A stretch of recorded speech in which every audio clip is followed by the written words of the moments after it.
Welcome to the Reddit Chronicles. Today we will be reading from Relationship Advice. Our first post is by Throwaway.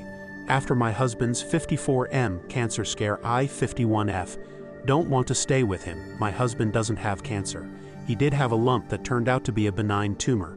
The doctor told us that it was lucky. If it had been cancerous, he would have likely ended up bedridden and needing my care. However, it still could turn out cancerous in the end. My husband thanked me for sticking by his side while going through this, and it makes me sick with guilt because I don't want to stay. A few years ago, I had ovarian cancer. Instead of supporting me, I found out he was cheating on me. He cried and begged for forgiveness. I honestly thought that I could get over it. I thought that we would get over it stronger than the other side. There's a joke where I'm from that men always have second families. Cheating husbands are very common and their wives stay with them. My mom stayed with my cheating dad and even took in my half-sibling. He's been a great husband since. But I'm looking at taking care of someone who couldn't take care of me, who cheated on me instead of helping me.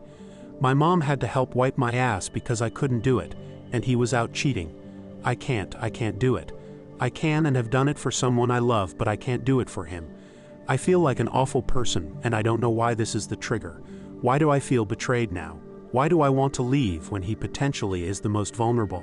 And what do I do when I don't want to stay with him when he potentially could be sick? Our next post is by Throwaway. My 37F husband, 38M, told my daughter that she needs to be shaving herself. It's really bothered me. What are the ways forward from this? My husband and I have been married for 12 years, and we have 2 daughters. The eldest is 11 and the youngest is 8. He's a great dad and the girls love him. But recently he said something which I think was extremely hurtful to my eldest daughter. He told her that she needs to shave herself, and I'm really annoyed at him for saying that to her. If she was insecure about it, I would be completely comfortable with her shaving if she wanted to. She doesn't seem bothered by it, and we live in a cold climate anyway, although she does take part in several sports. But she doesn't care about it, so I don't see any reason to plant an insecurity in her mind about something that doesn't even matter. I've raised both of my daughters not to be ashamed of themselves, and I feel that having my daughter shave would make her feel that way. She should only start shaving when she wants to, not when someone thinks she should be. It's bothering me that my husband doesn't think that way, as I think that what he is saying could be harmful to her. There's nothing wrong with her, and nothing that she needs to fix. I also don't want her little sister thinking that she needs to shave as well. I'm not sure why he doesn't understand that, as it seems super obvious to me. Maybe it's because he's a man and doesn't understand what it's like being a girl around that age. It's very difficult, and I don't want her dad to be making it worse when he should be supporting her. It's bothered me so much that he's said this. I couldn't imagine how I would have felt at my daughter's age being told that. I've talked to him about it, but he just doesn't think it's a big deal. I'm not sure why it is to me, but I just don't know what he was thinking saying that to her, and I'm not sure how to get over this. Our next post is by Street Humor. I, 32M, just found out my wife of 2 years, 33F, was hooking up with her friend, 40M, for 6 months while we were dating, but before we had sex. She says it was to make sure I was serious. I'm now stuck on a group vacation with him. What the hell do I do? I'm holed up in my room in a ski chalet while everyone else in our group is still in the village. I'm a little drunk and feeling extremely fucked up about this situation right now. My wife, Suzanne, and I met online 4 years ago. We'd both had some bad relationships and we both wanted something serious. Early on, she told me that she was tired of guys bailing after the relationship turned physical, and that she wanted to wait on that front, which I was not just okay with but thought was smart.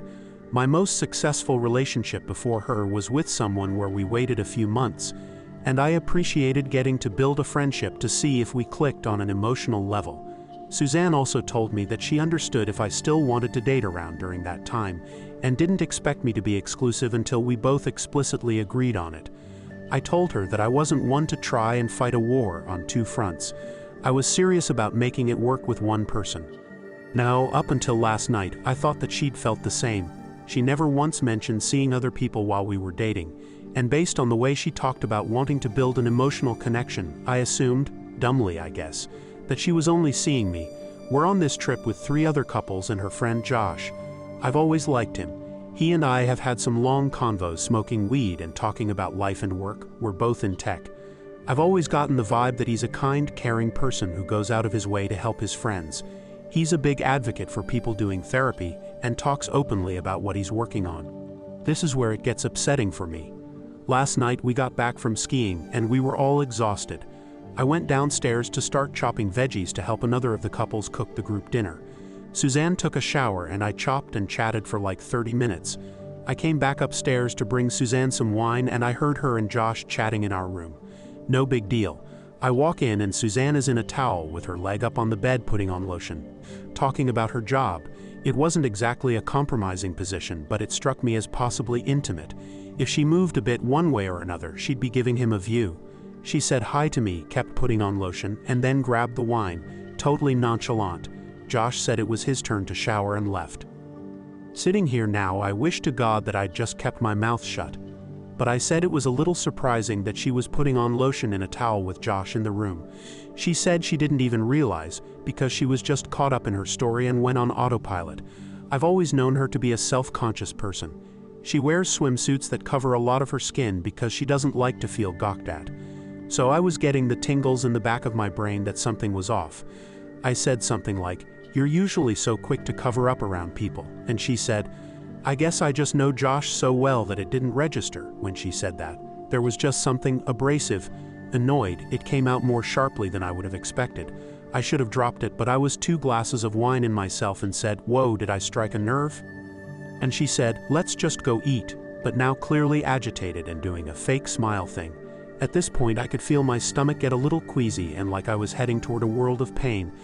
I shut the door and said I could tell something was wrong. She said I needed to trust her, that there was nothing going on between she and Josh. I said I never imagined or implied that there was, so it was really weird that she felt like she had to make that clear. Now I was feeling gross and suspicious, so I straight up said, "I can tell you're uncomfortable right now. Either you tell me what's up or I go ask Josh." What happened next was the most uncomfortable hour of my life. I need more scotch for this. She said that she and Josh had a sexual history and that it really wasn't any of my business.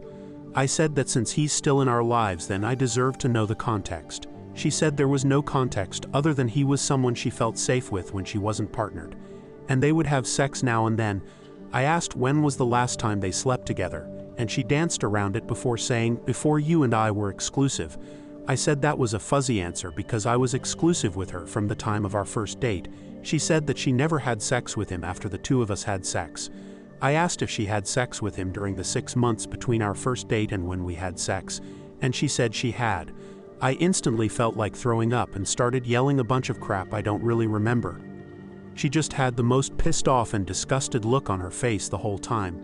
I finally calmed down a little and asked her to please give me the full story, timelines, etc. She wasn't fully open, and I had to keep digging to get more information, and it was a very non-linear conversation. But here's what I pieced together. About 10 years ago, Suzanne's friend Rose, now 40F, also on this trip with us, had gotten out of a string of short, disappointing relationships. Rose started having sex with Josh regularly in a friends with benefit kind of way while still hitting the apps. Apparently the arrangement with Josh made it easier for her to forego sex in her dating life, which she found helpful for vetting guys to see if they were serious. Eventually, she did find the man she is still married to, Eric, 38M. Seeing the success that Rose had, 2 other friends got into the same arrangement with Josh, and voila, they found serious guys as well. A modern fucking miracle, how about that? Suzanne said she talked to Josh about giving it a try, and he was super good about boundaries, and making sure the focus was on her finding a long-term partner, and even gave her advice about guys she was seeing. I said, "So you would go on dates with me, I'd drop you off, give you a kiss on the cheek, you'd go fuck Josh, and then talk about our relationship?" She said that was a crass way of putting it, and that he was so supportive, and made it easier for her and I to focus on what matters more. I stayed on the hide-a-bed and told people I was sick and couldn't ski today. I've just been sipping Macallan 12 and writing this in between naps. Feelings I'm having right now: sadness, betrayal, jealousy, inferiority, drunk, more sad, and notes of pissed off and wanting to flee. But we are in fucking Canada, and I don't even know the quickest way to get back home. Do I try to work this out? Do I run? Do I even have a reason to be upset? The drunker I get, the less angry I get, and I can see her side of it more easily. Thank you for listening to the Reddit Chronicles. Follow for more content.